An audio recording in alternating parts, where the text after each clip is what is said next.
Good morning, everyone. Good morning. This is my favorite day of the whole month. LaShawn and I were just talking about the sheer quantity of events that we've been at this week.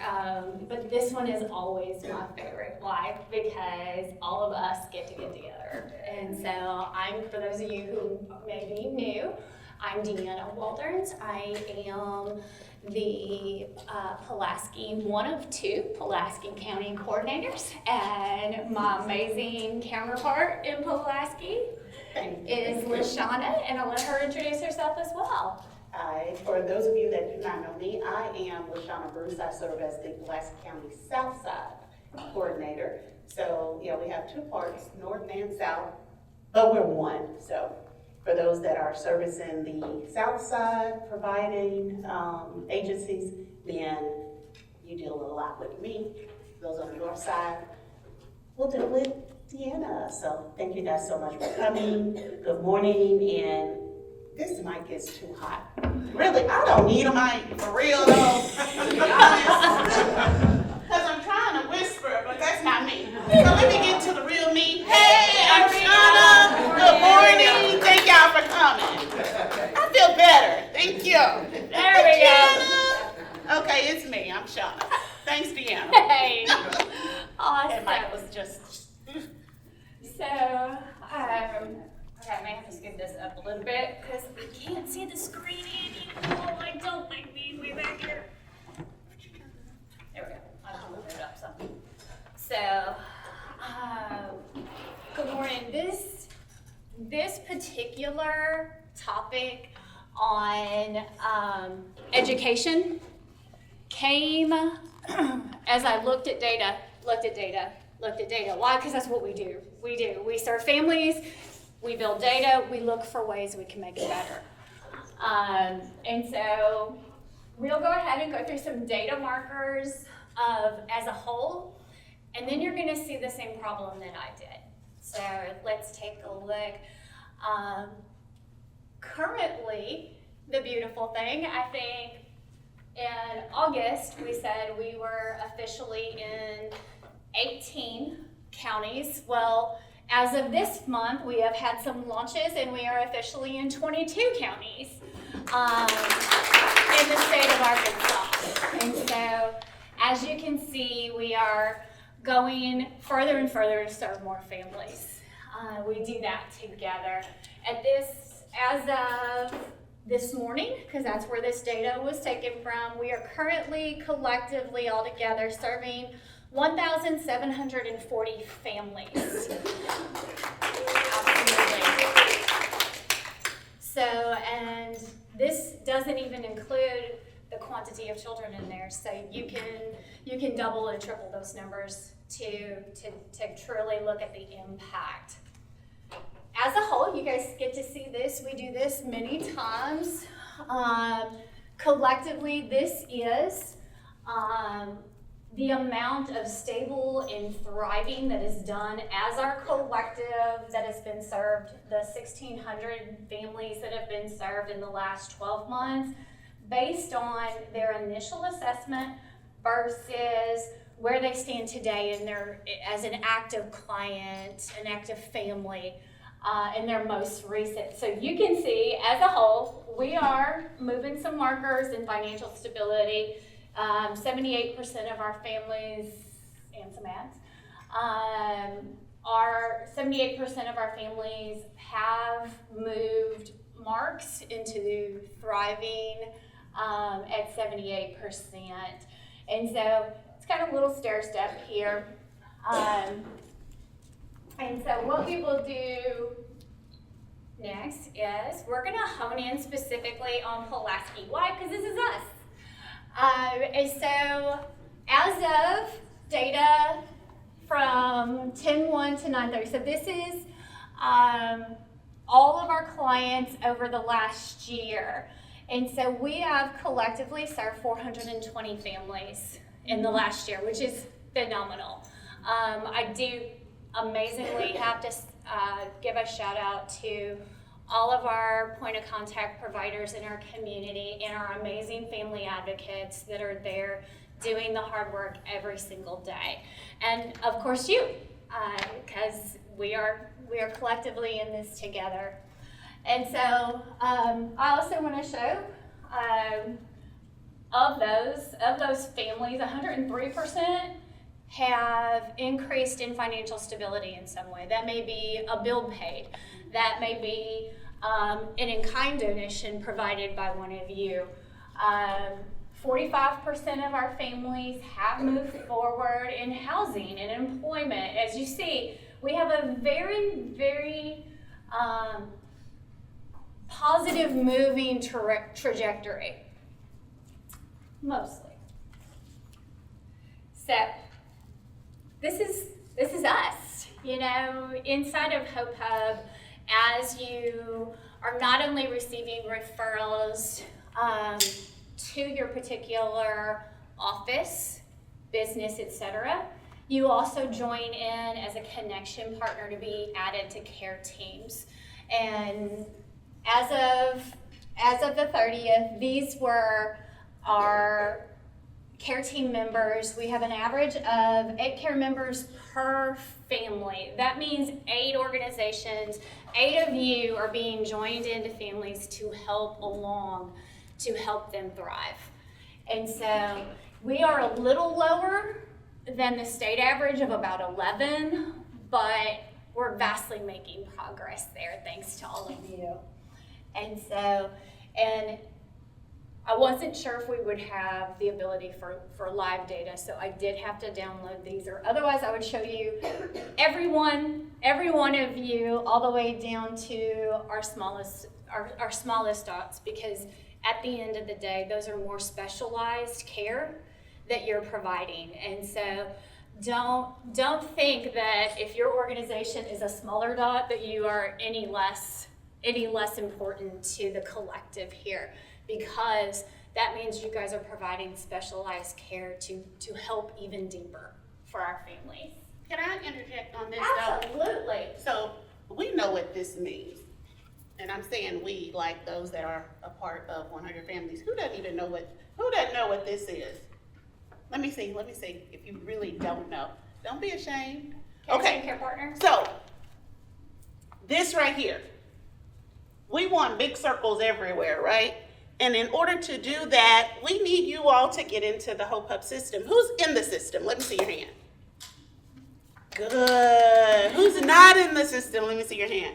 All right, I need to get your information, yours, and yours, because I want to come and train you and tell you more about the system, and not only be in the system, but to be added to a care team so that this number right here can go up. The more people that are on a care team, that means that many more people are helping that one particular family. So if you're not on a care team, we need you on a care team, but you have to get in the system to be on the care team so that we can share data, so we can communicate together, so you can all know what's going on with the families that you're serving. All right, and we've made that super easy, because on the agenda right in front of you is a QR code that allows you specifically to sign up for some of the next trainings. But also it lets us know that LaShawna can get with you even after this. So we know more as we are able to reach more of our families. So, and if you're in there and you have any questions, reach out to me.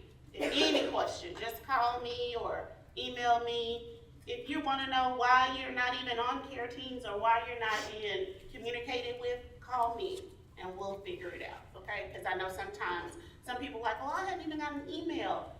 Call me, because we need to get referrals to you, we need to get referrals from you, and we need to get y'all added and start communicating on the platform, because that's how it works. Absolutely. This is for the community, by the community, and we want you all utilizing it, okay? Absolutely.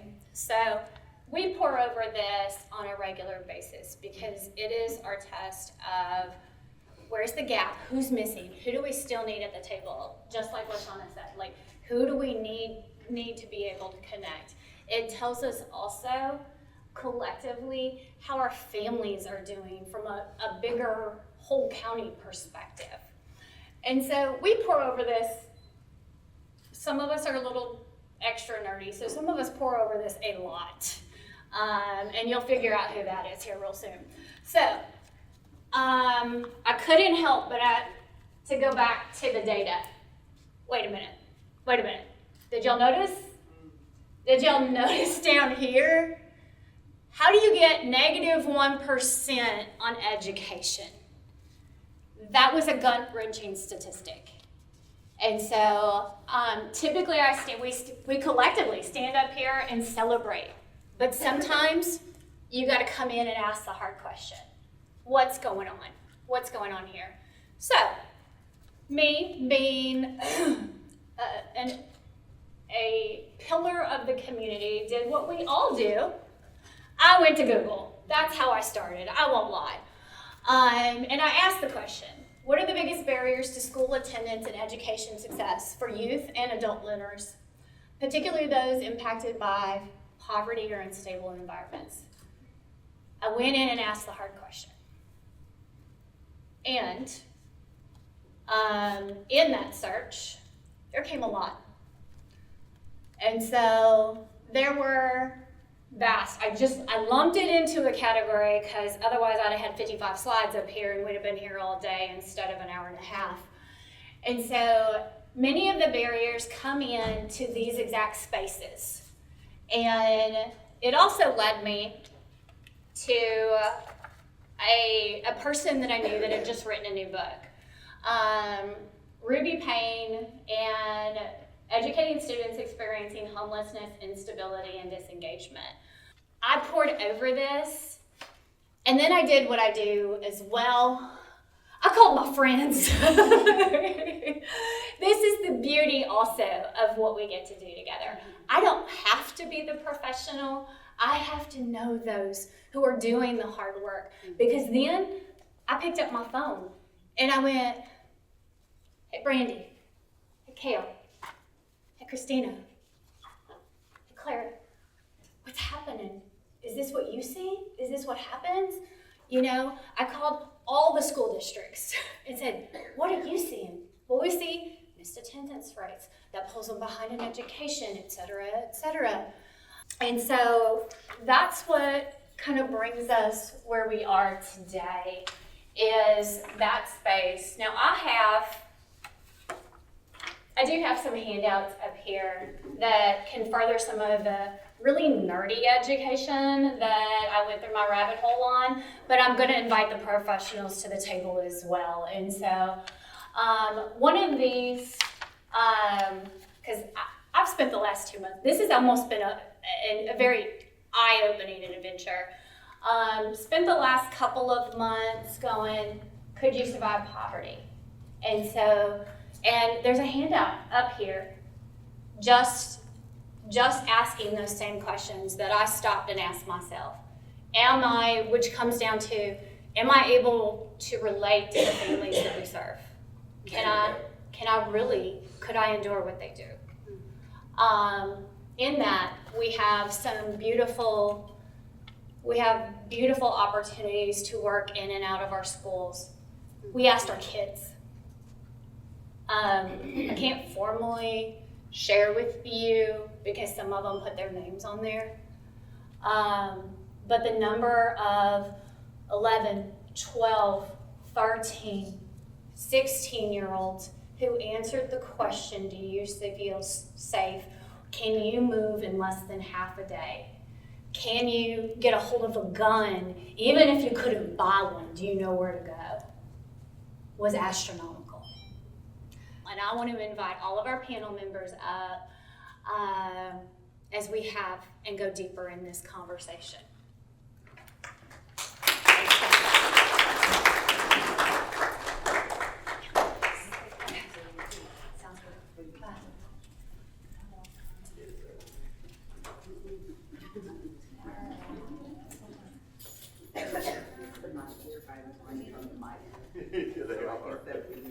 It's on the mic. What I first want to do is I want to give just a moment to allow each of our partners here to explain who they are and what they do and where they're from. And so you have the mic. Ladies first, isn't it? No, okay. I'm Rob from Step Ministries. I'm a mentoring coordinator in Eastgate Terrace, which has been renamed. We've been in that neighborhood for 38 years, and we do a lot of things. We, of course, do mentoring inside the neighborhood. We also are in the schools. We have something called the Encourager Program, where we target kids that are academically and behaviorally at risk. We go into schools and invest in them. We also have a tutoring program in the neighborhood that meets a couple days a week. And we engage kids starting at age 8 as far as in the mentoring. At school, it's first and second graders all the way through elementary school. I'm Cale Thomas. I work for Jacksonville North Pulaski School District. I'm the district homeless, foster, migrant. There's a bunch of other titles behind my name as well that they're like, where do we go? Cale. And so I work a lot with we call them scholars in our district, scholars who are at risk. Good morning, I'm Brady Amberg, and I'm with the North Little Rock School District. I work at the North Little Rock Middle School as the parent-family engagement professional on that campus. My job is kind of all-encompassing of, like Cale, where does something go? Go see Ms. Amberg. It goes from getting services in place for our students, for coming up with programs to have mentors for our girls and our young guys. Anything and everything, attendance, food, clothing. We've established a closet in our school called Jasmine's Closet. And through the donations of different churches and a particular church in North Little Rock, we were able to provide washing services for our students, and purchase a washing machine. So I kind of just do everything. Some of the students would say I'm the school mom or the TT, and I'll take it. So I'm just all-encompassing of everything. I love it. My name is Clara Taylor. I'm with Arkansas Rehabilitation Services. I have been with Arkansas Rehabilitation Service for 13 years. I've been in state government for 33 years. So I've worked with the Arkansas Department of Health, Department of Human Service, Department of DCFS, Children and Family Service. Currently in my role, I work with businesses and our clients. I try to help them find employment. Arkansas Rehabilitation Service, we help with education, furnishing, preparing our workforce. So we will help them with education that will lead to employment. We also offer, we have in our office, we have a GED program, learning to say not GED, but we have a high school diploma program where the students can gain their high school diploma. And if they're needing education to go on to further education, we can pay anywhere from 0 to 100% of their education, but we do require that our clients have a mild to severe disability. And I know that a lot of people like to say, I don't have a disability, but if you keep living, you have one. I'm Christina Hobson Allen. I am the Business Development Director for Arkansas Relationship Counseling Center. We are currently partnered with the Little Rock School District, Carter's Crew, Pulaski County Juvenile Courts. We're out in the community trying to make a difference among families. So it says Relationship Counseling Center, but we do mental health and we do family counseling. Our goal is to serve the entire family. So not just a parent, not just a kid, but everybody in that family. You guys can keep. Okay. Beautiful thing is us too, and that's what has made this impact amazing. One of the biggest things that in the research showed is there was such a mental health component. I knew I was way over my head because 5 minutes of college psychology was not going to get me through this alliance meeting. So I have invited Christina to kind of start there with us to explain what happens in our bodies, in our minds, when we are facing multiple adverse experiences as a family collective from from the parent down to the youngest child. And so I'm gonna turn it over to you. Do you wanna keep that, or are you gonna just, I'm okay? loud. I am loud. Well, And your first clicker off, works. I'm glad to be here, so thank you for inviting me. Absolutely. So we're going to talk about the impact of trauma, stress, and poverty on the success of our youth. So what's the correlation? We've got trauma, poverty, stress. According to the 2018 report by the CDC, children among the 100% below the federal poverty level, were 1 in 5 of those had a mental, behavioral, or developmental disorder. So that was 2018. This was prior to COVID. So you know these numbers have gone up. We said 1 in 5. It's way different now. So the impact of trauma on mental health. Trauma in childhood. Let's look at the definition. It results from various adverse experiences, including abuse, neglect, loss of a loved one, witnessing violence, or going through a disaster. So you think about the families that just went through the tornadoes. That was trauma. The impact on mental health, you have emotional dysregulation, cognitive effects, behavioral issues, and social relationships are impacted. So when you look at the children trying to make friends or getting along with their teachers, there's isolation and there's trust issues. So approximately 35 million children in the U.S. have experienced at least one type of childhood trauma. Think about that. Just one type of childhood trauma. And we see that some of these issues could be, a parent that is incarcerated. There's abuse in the home. There's substance use in the home. These can be traumatic events for children. So when we talk about poverty, it's defined as living with insufficient financial resources to meet basic needs such as food, housing, and health care. So what's the impact of poverty on mental health? Chronic stress, limited resources. So because a family has limited resources, they may not have the money to go to therapy.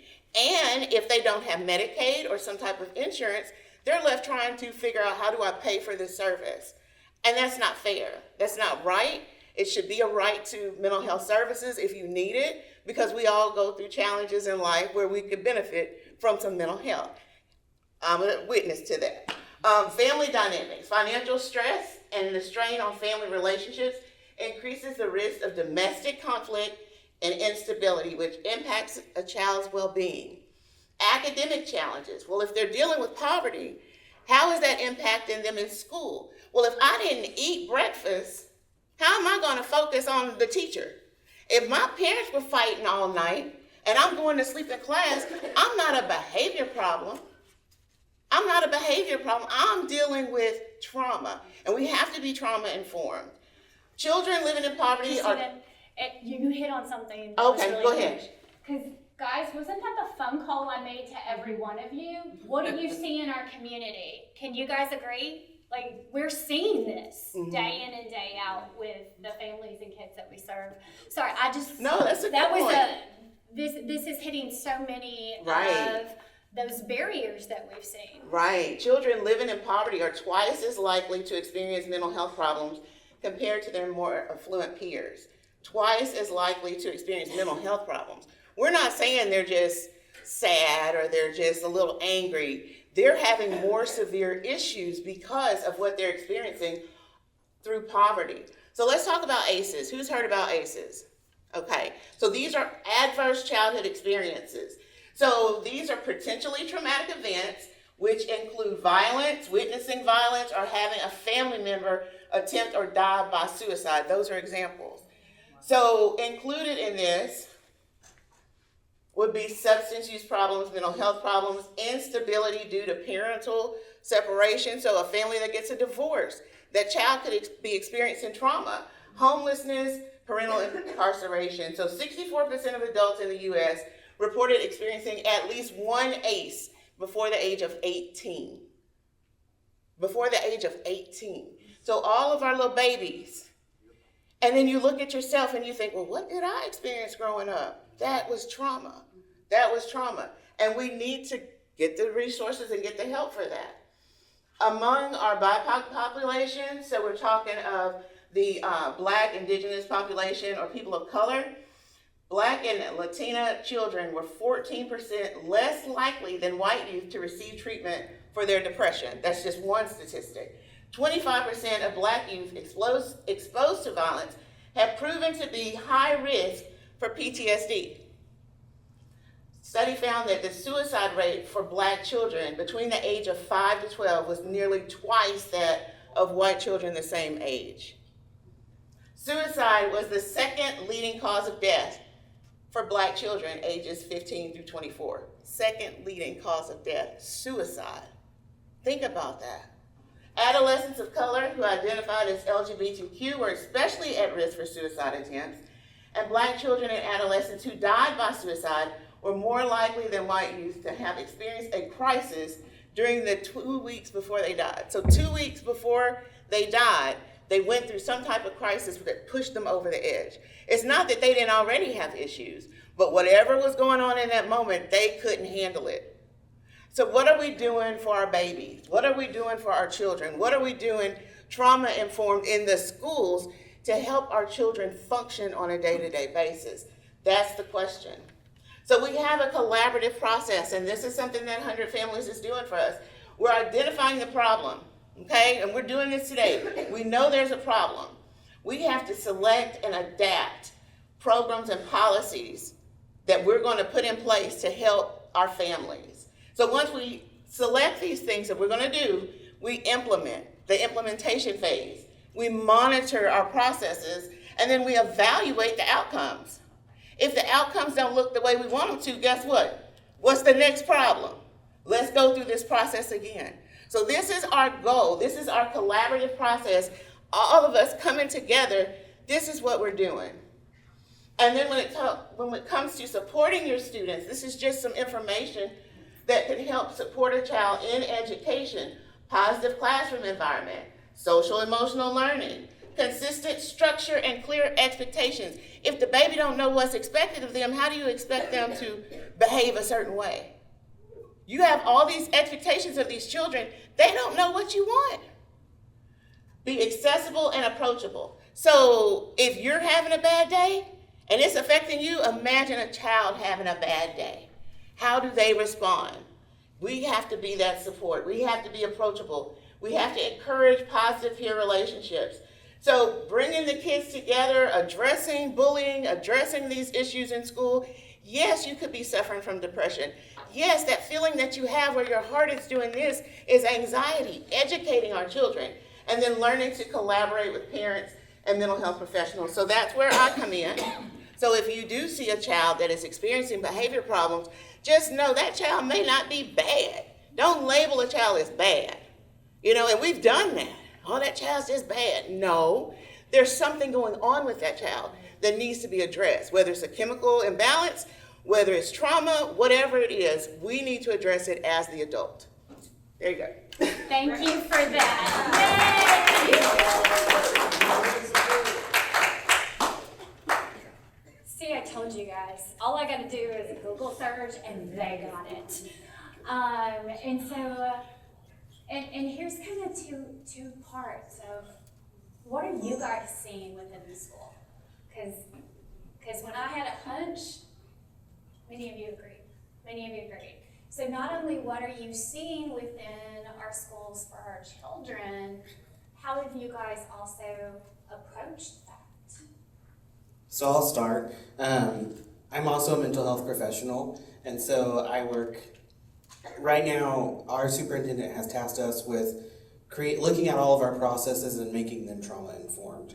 Looking at our classroom procedures and saying, what can we do differently so when that kid does have that explosive behavior, what can we do to help them?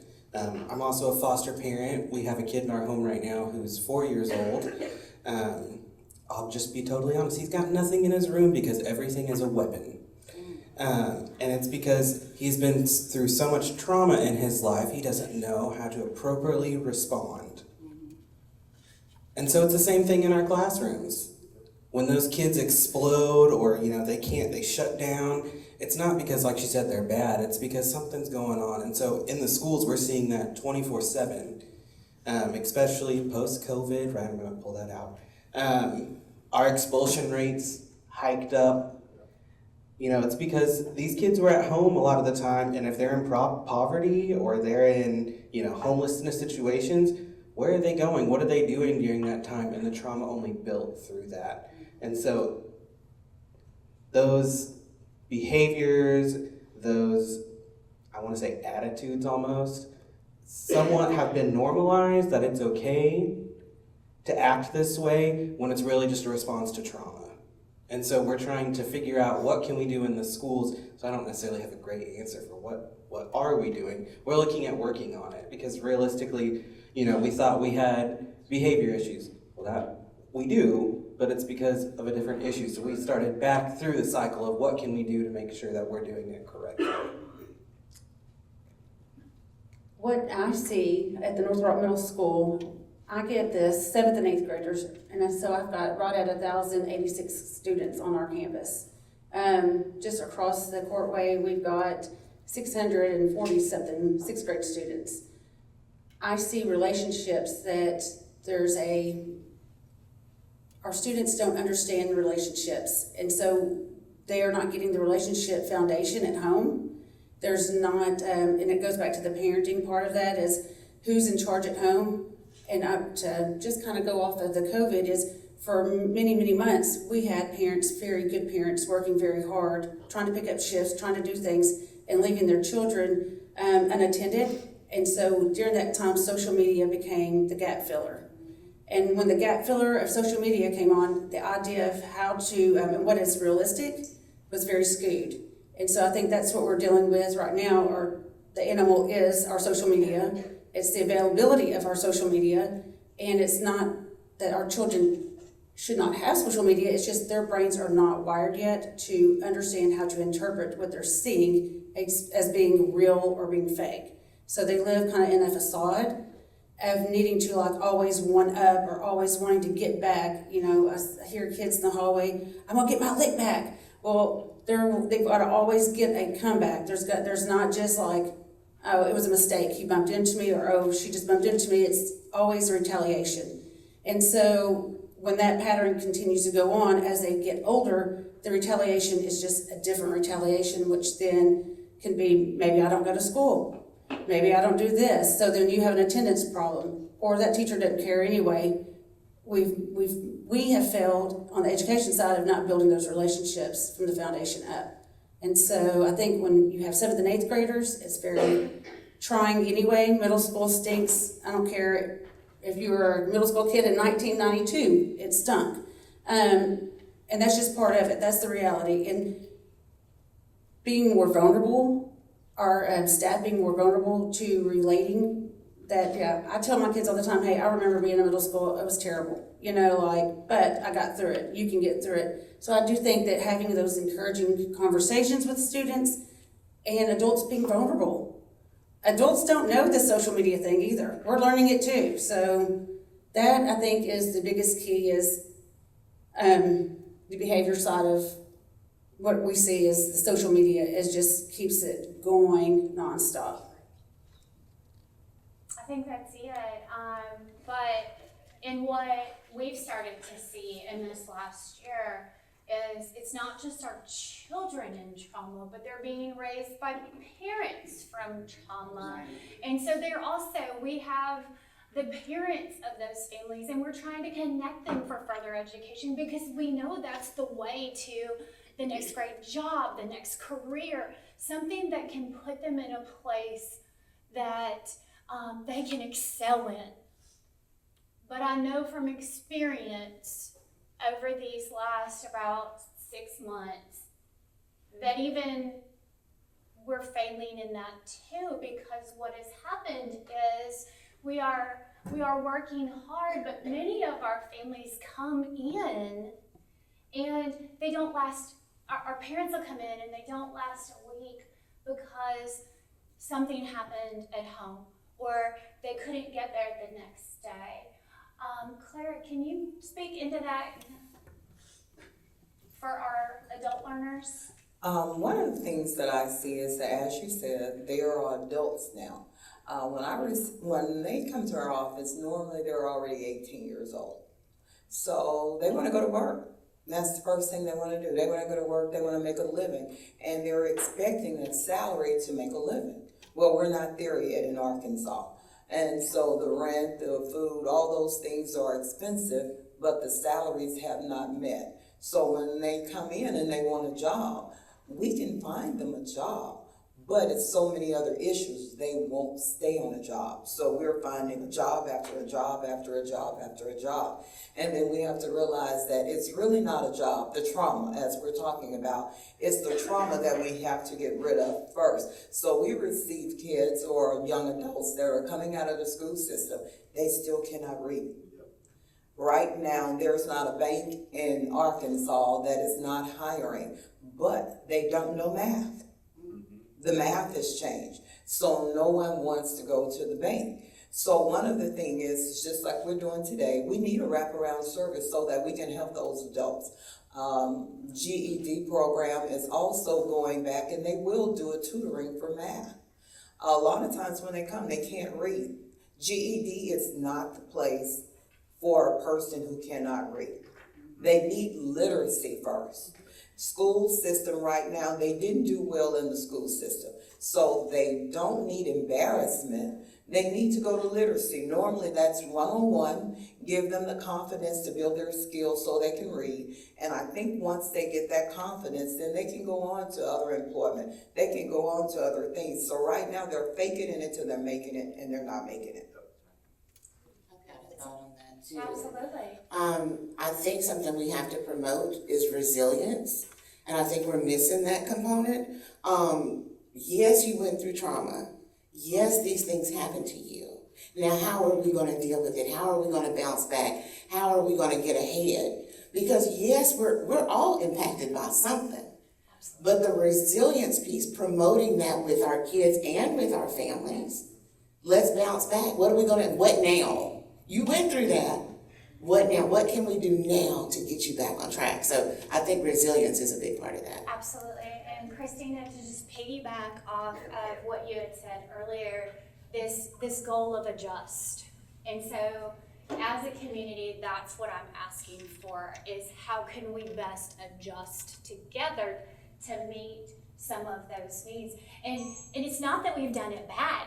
We've had amazing families go on to get their high school diplomas, get their GEDs, go into college, and be incredibly successful.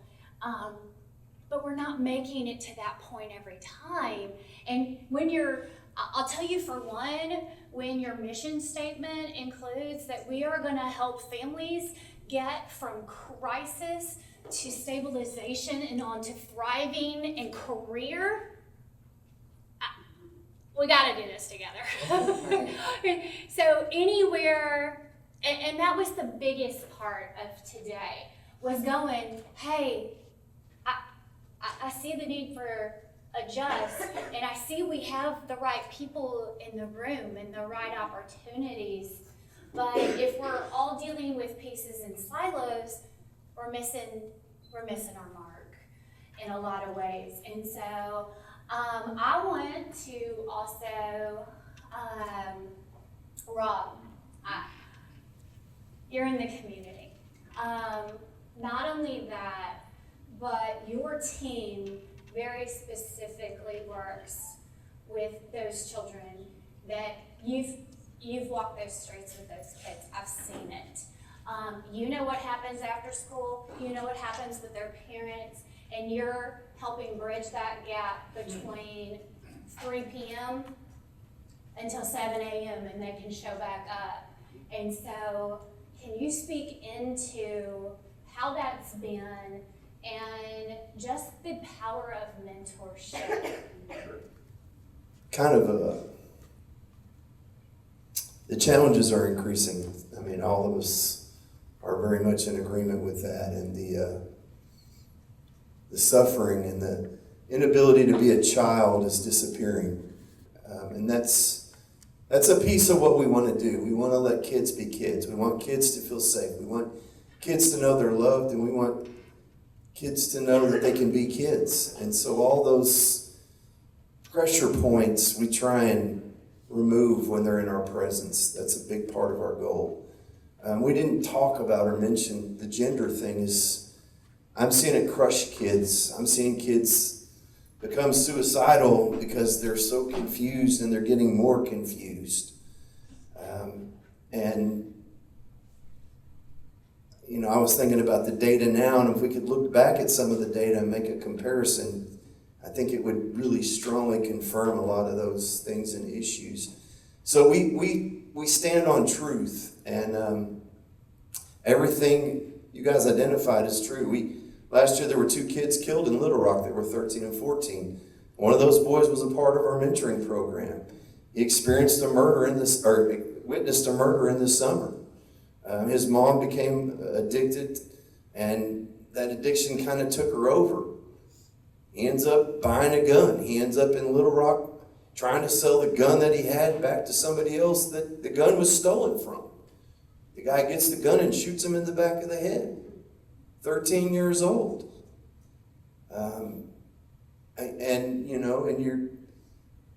So our thing, and we do those things in consistency over time. That's been our mantra. We want to love a kid consistently over time, through the good and bad days, and there's more and more days that are tough.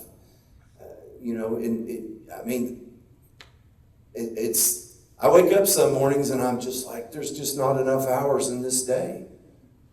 And our teams increasingly, and we are so blessed because our strategy is we're employing and deploying one-on-one.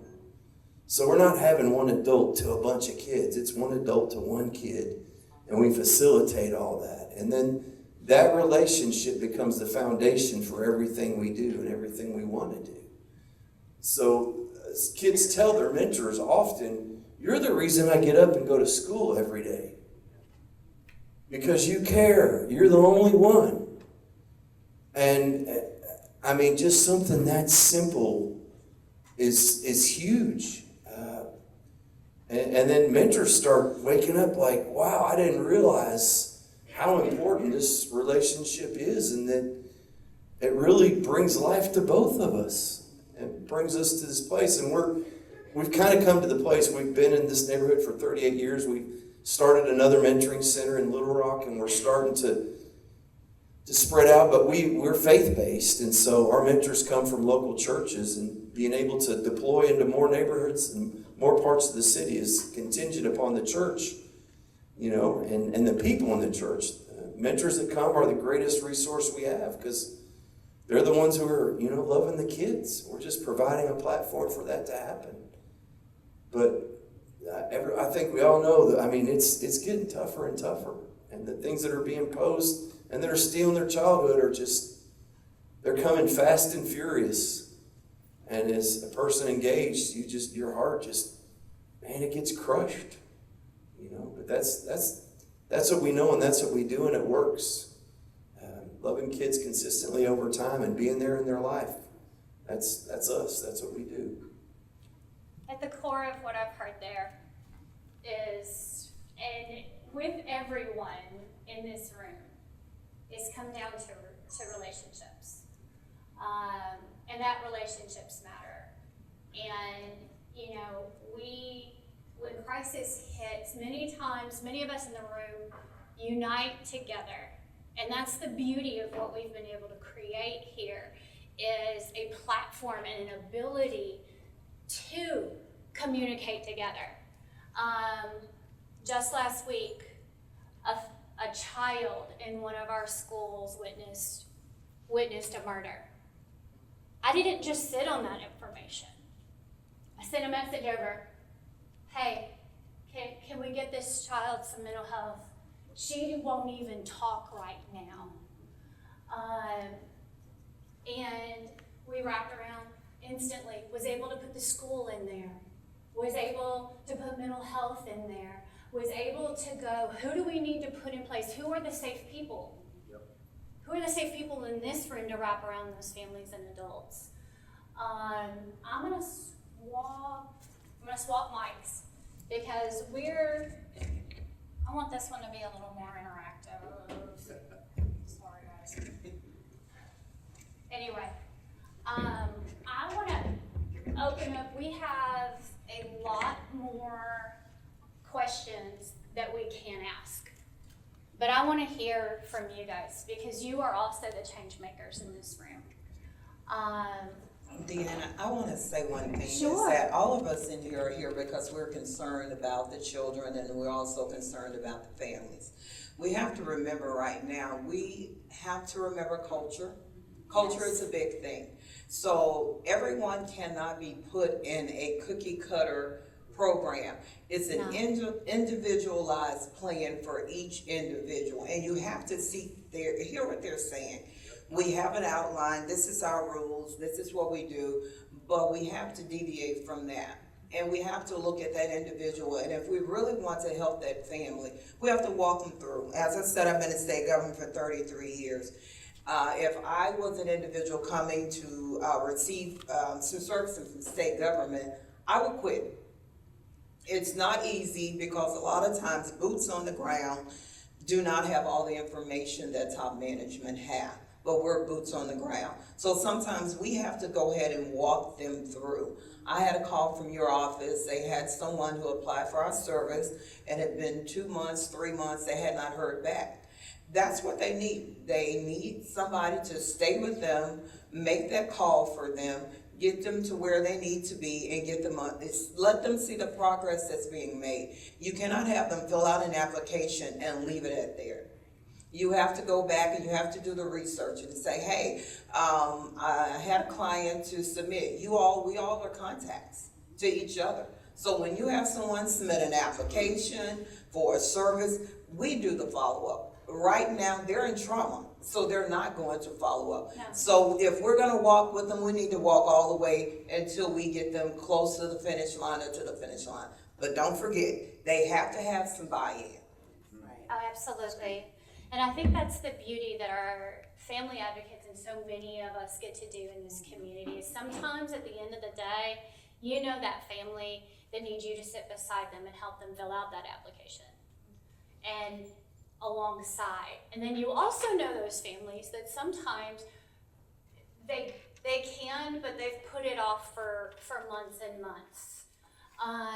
So we walk that line to both empower and not enable. And I know so many of us do that in this room. Again, props to our family advocates, our point of contact providers, our connection providers that are right there when we get to month 2. And I was like, wait, you haven't heard anything? And we can go, at Clara, hey, can you check on this for us? Nothing happened. And so that's unheard of here. And so, but it's just that. It takes all of us. Questions so far. I want to hear comments, etc. I want to hear from you guys. Come on, guys. Oh, yeah. This is for the panel. You guys know about, we have a WIOA program right down the street at the workforce for the 16 to 24 out of school youth.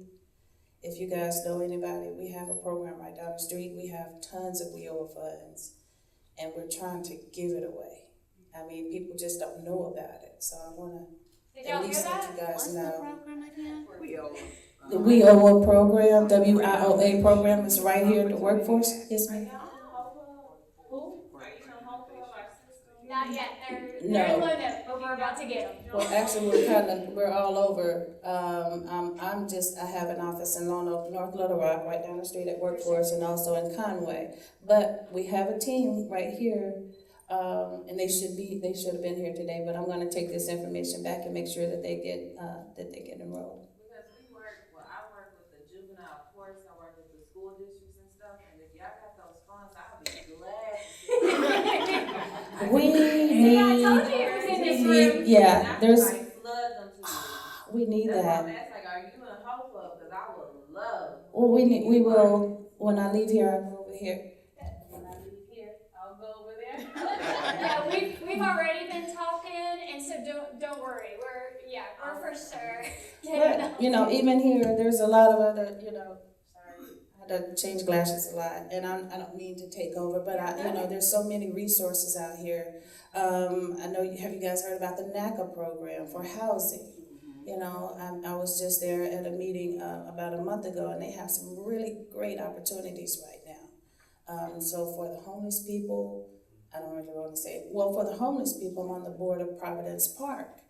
And so Aaron Stanger is our CEO. So we're working to get that up and going for the homeless. Just a second, explain what that is for anybody Oh, who doesn't. Providence Park is a community out in Southwest Little Rock for the homeless. And the thing with that is, what I really love about it is we provide services through love, understanding, kindness.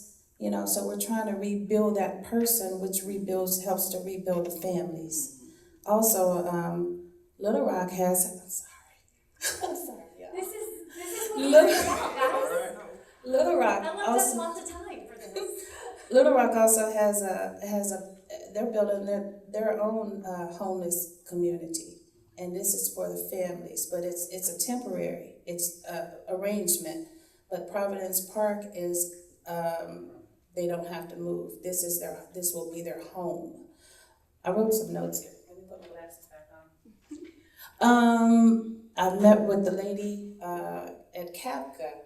CAPCA's right now is offering, they have a grant now where they pay for daycare and the diapers. It's free from 7:30 a.m.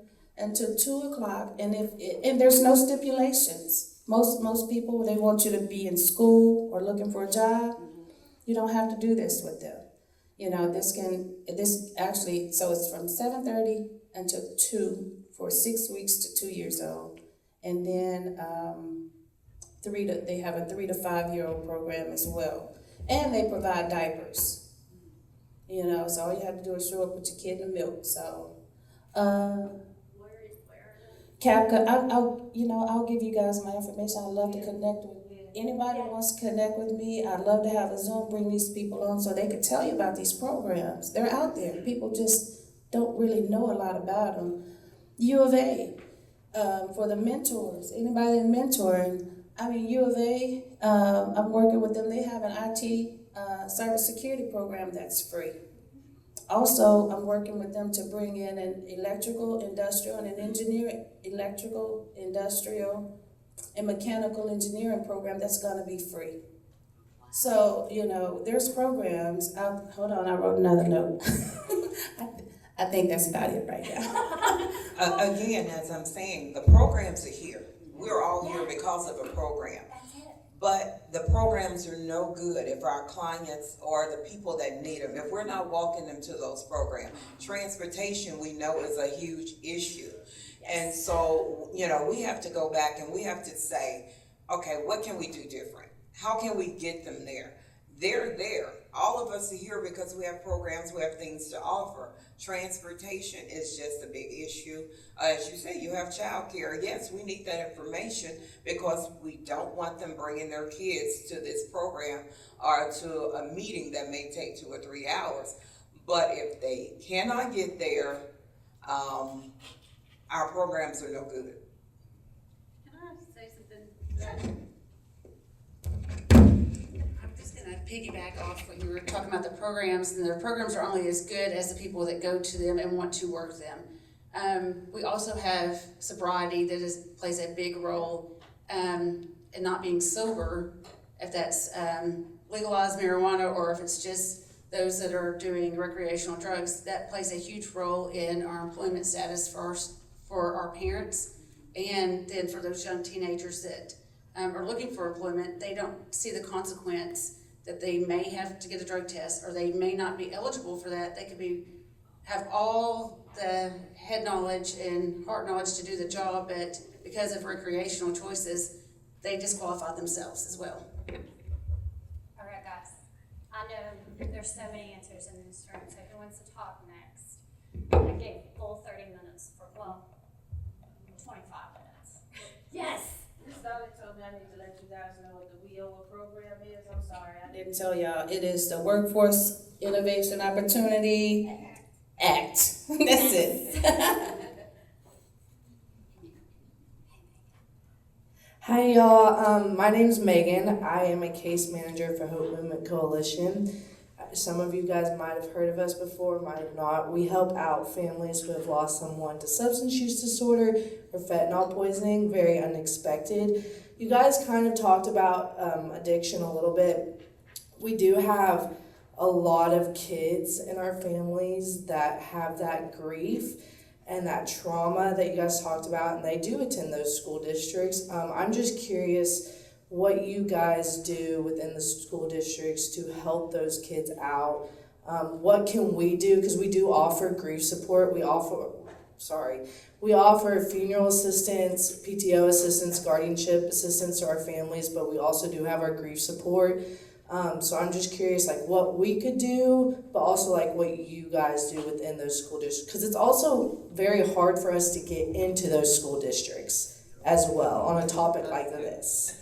And I would like to say they are also in Hope Hub. Yes, we are. Okay, great. Yes. I would just like to say in that, for that specific, the grief, if you need a partner, we would love to partner with you.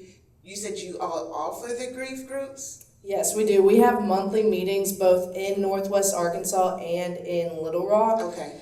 We have a grief course. We have animal therapy for kids that we do. We also have one-on-one. We also have peer support specialists too.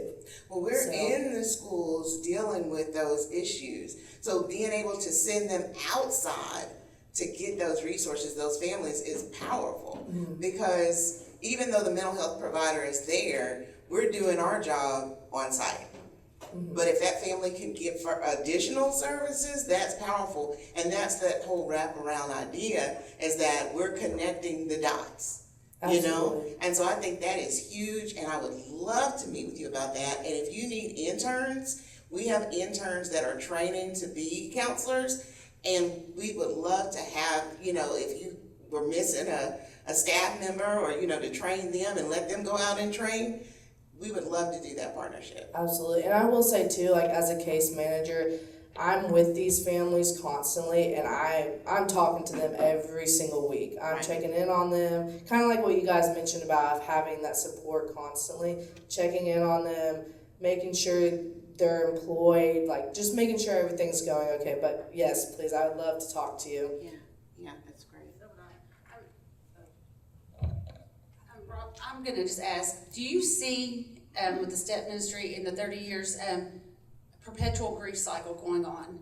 Like, our children never completely grieve out because their parents never completely grieved out, and that trauma from the ACE from the very beginning, it's just a perpetual cycle of grief, and they're stuck. And I think that's our biggest problem, is our children come to us in 7th and 8th grade stuck, and they just don't know how to get to that next level. With our families, we work mainly with the mothers, the fathers, the uncles, whoever, the aunts that lost. But we work with them, and we have like a grief retreat that we do, and we try to get them out of that grief so they can help get their kids. I have a family right now in Conway. She's thriving. She's got a job now. Her kids are doing great in schools. He's bringing home A's and B's now. So it's kind of just starting with them and then working on the kids and getting those connections for us. I just wanted to say something about something we have not mentioned at all. Coping skills. We've got to teach these families how to cope with life. And that's when I said the resilience. If you don't have the skills, hurt people. We just perpetuate that hurt. And so I think it's really important that we're teaching the skills to help them navigate whatever it is that they're going through, because they can learn skills to help them process. Trauma-informed therapy, cognitive behavioral therapy, there's resources, EMDR, dealing with trauma. These kids and families can get the help that they need.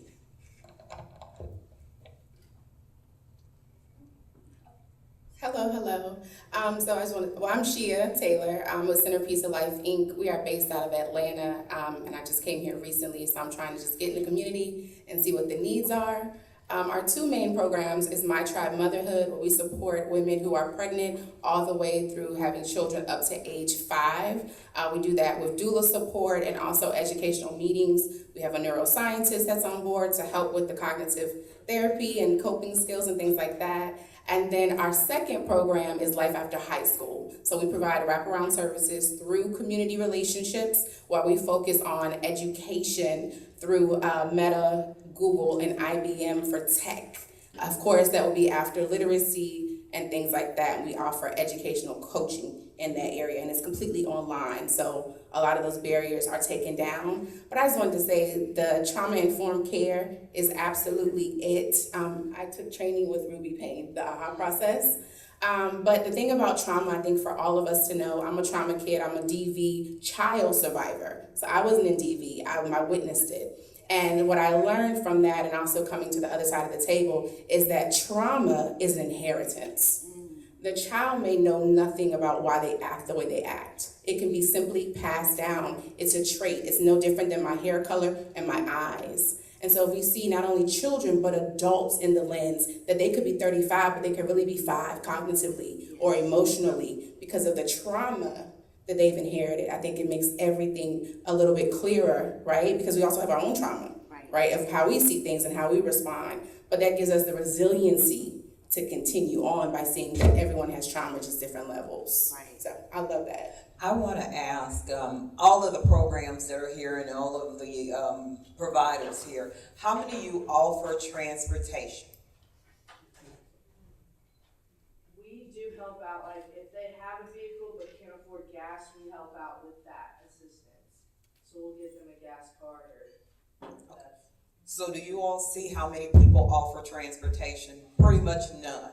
So all of our services that we offer are really not helping because we can't get them there. If they have no job, they're already in poverty, how do we get them to our programs? So my suggestion is that all of us here, the next time the city or Rock Region Metro, because I take it that there's never anyone there when they're cutting bus routes. If that we attend those meetings and we let them know how important they are to us, because they are cutting routes in areas where the clients cannot reach us. They can't reach us, guess what? We're gonna be online too looking for jobs because of the fact we cannot serve the people that need to be served. So keep that in mind as we talk about what we're doing and how we're doing. Transportation is a big, big issue. Absolutely. Anything else before we continue on? Anybody? Did I miss anybody? Oh, Jana, I'm sorry. Hang on. I want you to have this. Please tell me what to do with a 17-year-old who has been kicked out of the house.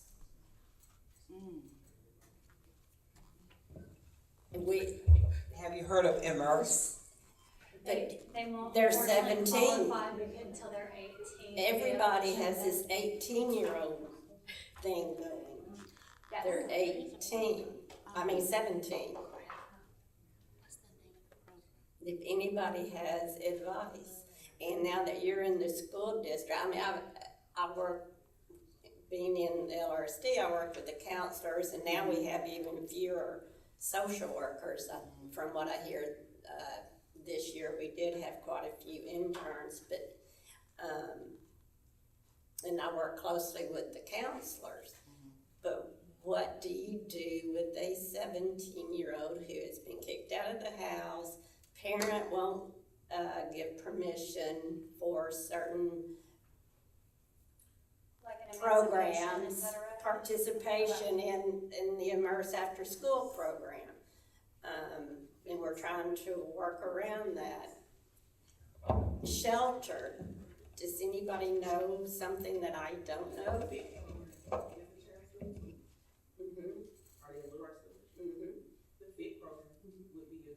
FIT program does not do housing. Now, I know she told me they don't do housing, they would help try to find housing, so I'm not sure how that goes, but that was the place that I was in. This is the FIT program trying to find housing. Can you get that person emancipated? Okay, yay, okay. I'm sorry, what? Can you get them emancipated? Yeah, I don't know. By the time they try, they turn 18, so That's it's just true. a waiting game. We face this all the time as well, because as much as services are talking about here, this is all Little Rock, there's even less in Jacksonville. And so, and we don't have public transportation. So they're cutting routes here, we don't have any public transportation in Jacksonville. And so it's like, what can we do? Well, I guess we're calling DHS, unfortunately, because we don't have any other option. And so that's what we're stuck with this all the time of like, what do we do? Where can this kid go? What can we do to help them? And a lot of times it's unfortunate is we're gonna wait until they age out, until we can get them into one of these programs. Also another one that unfortunately is not yet in Hope Hub, but I'm still working on it, is Soaring Wings. They're outside of Conway. And they are able sometimes to support our kids until they reach that 18-year-old mark, and they can do a private placement. And so beyond that, then you're left with other, could they get emancipated, et cetera, which of course is a law question that I'm Have you not heard intended of to. Overcomer Central at Immerse? They just opened a residential type program for teens 14 to 24. On Mary Street. 14 to 24. It says they help them sort out school, job, health, housing, and more. Offer life skills, computer class, hot meals, laundry, showers for youth. They can help. So they just opened this program. Have you contacted them? I have. Okay, and they weren't able to assist? It's shelter for 14 to 24. Showers and laundry. I don't see where it says, they said as soon as they walk through the door, they have access to immediate support. So, I'm not sure. It's still Immerse, but it's called the Mary Street. Overcomer Central. Overcomer Central, and it's ages 14 to 24. I knew they just opened a new program, so, Yeah. okay. I'll ask specifically about that, but last I spoke to them, they're after school. First of all, transportation is Right. the issue for the students to get there. Also, the LGBTQ, there is a shelter for teens through that, I can't think of the name of it, but there's a shelter here in Little Rock and it was just open. Don't remember. Did you call something like that? Yes. Something, it's a program. It is Juju. Okay. Juju, I think it's J-U. So I want to say something that just happened here. I want to say what happens when you get all of these people in one room. I can teach you all day long how to use Hope Hub, how to find out that she's in there, you're gonna be in there, you're in there, you're in there, you're in there, you're in there, you're in there, you're in there. I can do that all day long. But sometimes the gaps are still here. So what did we just hear? We heard transportation. We heard someone to step in for an almost adult. It's a struggle. We heard that it's gonna take somebody willing to step in over time and create relationships, not just with our kids. And Rob, could you also speak into what you also do, not with just the kids, but you also move in to help the moms.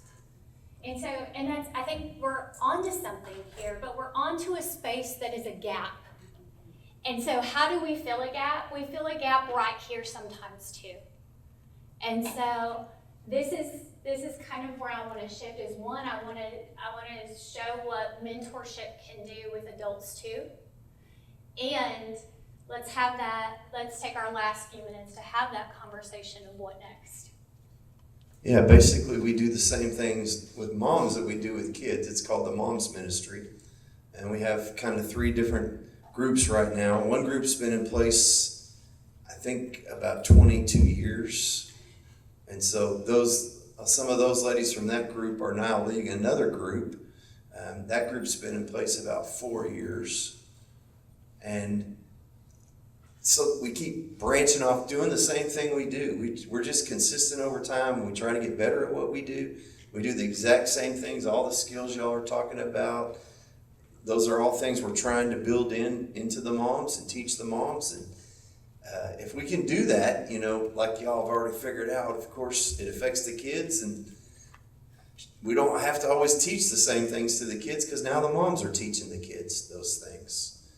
But getting the moms to buy in is the tricky part. Getting them to say, oh, this is a safe place. This is a place where I can come and be challenged in some of the things in my life that need to, change, and do it in a way that I know the people that are here, that they love me.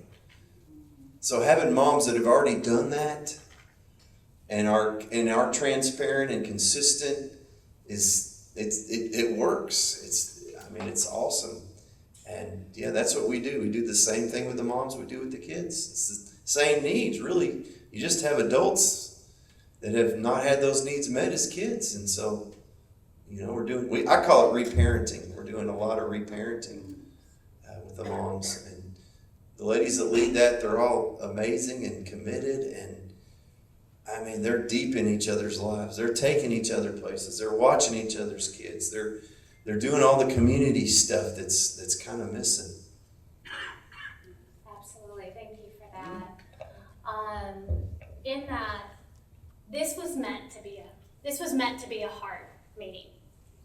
Can we all agree?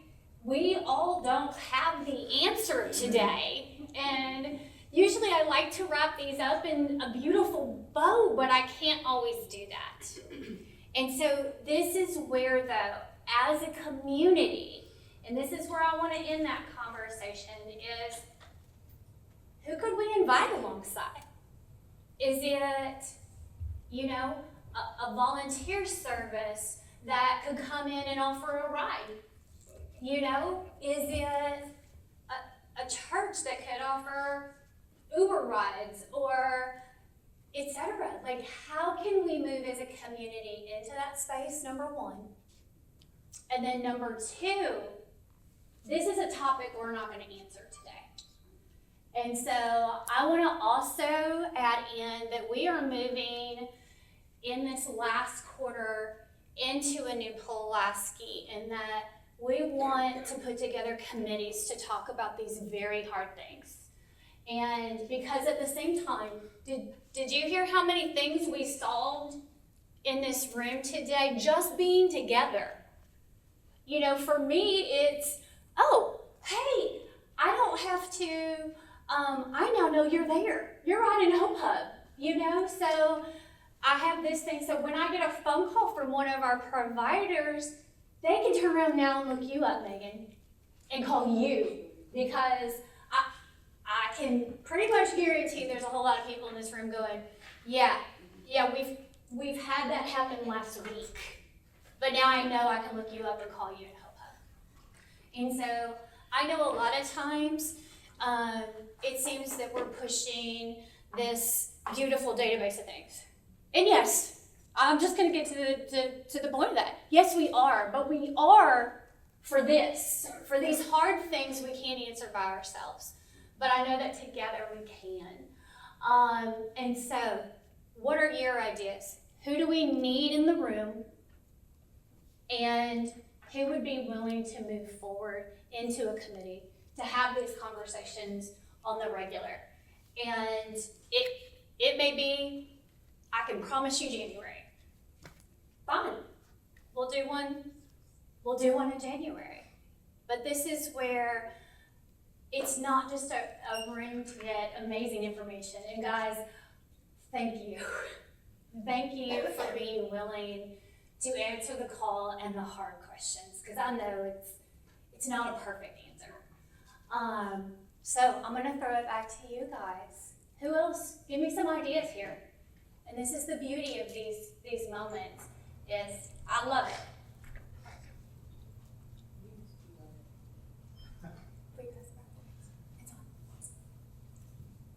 Thank you. And feel free to please My name is Cesar Ortega, and I work with Area Kansan with church engagement, and we connect the churches with resources to meet needs in communities. But I'm here because, man, this topic is amazing. It's hard, and I want to say this. I know Christina, you share about the poverty and how the poverty affect the kids of color. And we're talking about the African American kids, but the Latino kids. And when we talk about the Latino community, they have a little bit more issues because the culture, the language, the parents who come here maybe don't have any education. It is hard. It is hardest for them. And my point here is how we can include the Latino community in all these conversations. And I know next week we have a meeting with the new principal of the high school, Southwest High School, because he's requesting from some community, Latino community leaders to go sit down with them and see how we can help. And Rob, man, I would like for you to be with us. I know you're not Latino, but you are so great, doing with the kids. And that is my question, how we can add the Latino community in this here. I wanted to add, we're currently, Relationship Counseling Center, moving into Southwest High, Mapleville Middle, and what's the other one? Central, where there's a very high population of Hispanic children that don't speak English. We are hiring a company, it's called Vita. There are going to be bilingual therapists coming into the schools. And so that's something that's brand new. We just contracted with this company. We just spoke with the coordinator over Little Rock School District, the outreach coordinator for Hispanic children, Latino children. Beatrice, yeah. Yes, we spoke with her. And so, yeah, we're starting that program like next week. And also, Baptist College has the ESL program. And I think it's here in North Little Rock at Pulaski Tech. But if you get in contact with Arkansas Baptist College, Adult Ed, they are working very hard to include ESL and culture sensitive things that to help migrate them in the community. Awesome. Other ideas, guys? There's a question. Oh, I'm sorry. I'm coming. I don't really need the mic. I'm loud.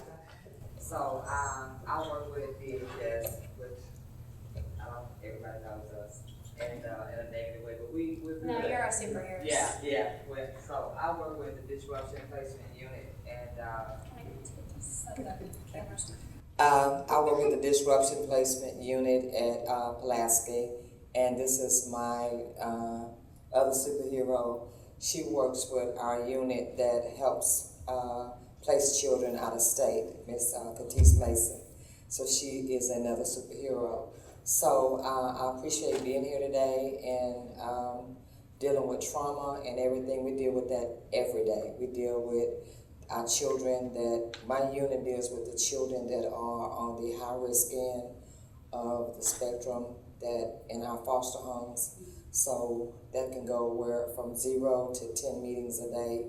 So again, I salute everybody in the school districts and everybody in any form or fashion that support our children, your parents, grandmothers, aunties, uncles, cousins, friends, anybody that have been offer any type of support for our children. Thank you all for doing that. And going back to the Latino population, that school in Southwest, I have watched that school change. I can put my foot on the actual campus because that's my back door. So I facilitate all the calls that come in for sex trafficking and all of that. So I advocate for the conversation to be held because we do need that. We do need to advocate for that communication to be taking place for that, because we have a large population of children right now in our community as far as that we deal with, and we don't have that even as far as people that we hire.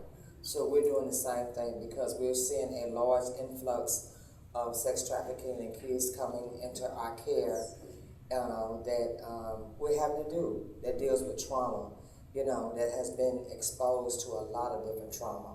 So it's just across the board. So it's something that we're gonna have to have a conversation about.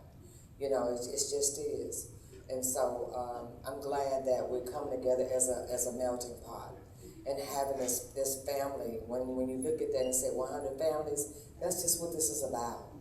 And we have to come in, as Ms. Carter said, and because this is not a cookie cutter conversation. No.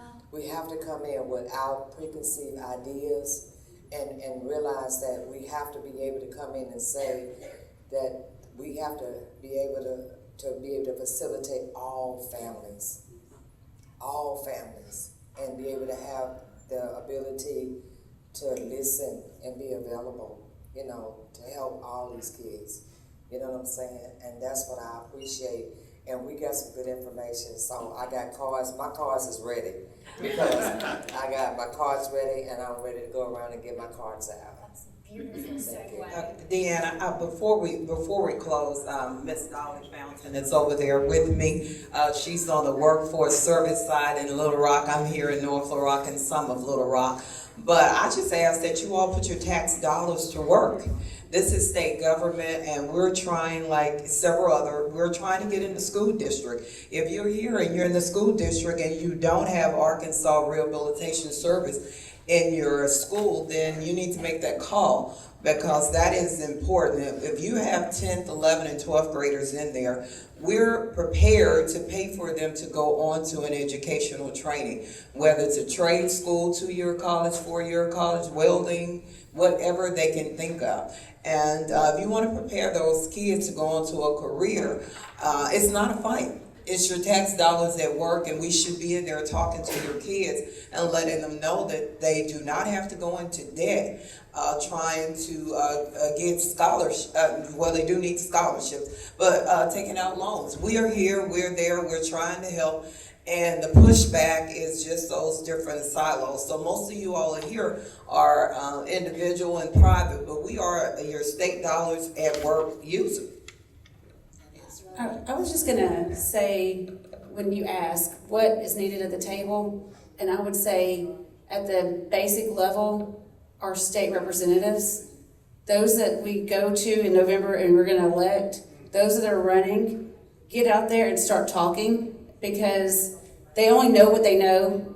And if we're not talking amongst ourselves and out in our community, then they don't know. And so I would say at the most basic level, we have to start with us first, then others, then we can move it up. I mean, it's a big picture, but starting with ourselves and who we can connect with, just like we did today, out there for, just anywhere, our Chamber of Commerce, any of those places that are just bouncing boards for someone to go to the next level, we need to start having these conversations with them and invite them to these meetings and to the table as well, because they have resources.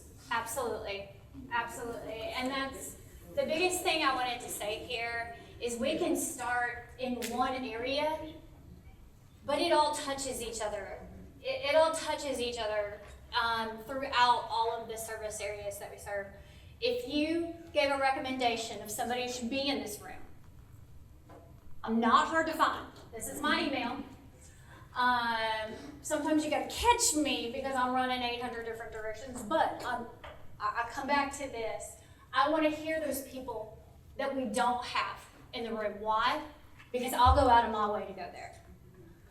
Again, these conversations need to be had at a deeper level that we can't cover in this amount of time. But beautiful things just got started in this room. And it's what happens when we break down our silos and we all come together. Because at the end of the day, what happens in a family happens in our community. And that's what we're here for. And so if someone's missing, if you want to turn around and go deeper, I want to have this conversation.